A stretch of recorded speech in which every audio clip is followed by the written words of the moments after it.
કે તમારે લોકોને કૃષ્ણને શંખ વગર, ચક્ર વગર અને વાંસળી વગર નિહાળવો હોય કે કૃષ્ણ કેવો છે, કૃષ્ણની અંદરનું મનુષ્ય સ્વરૂપ કેવું છે, તો તમારે અવશ્ય લાલો મૂવી તમારા પરિવાર સાથે નિહાળવું જોઈએ.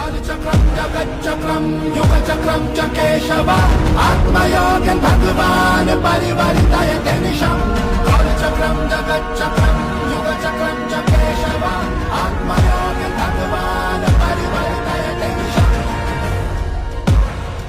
સદીનું બેસ્ટ પિક્ચર, આવું પિક્ચર નો બને સાહેબ ફરીવાર જીવનમાં. અમને એમ થયું ચાલુ જ રહે, ઉઠીએ જ નહીં. બહુ સરસ સાહેબ, બહુ સરસ.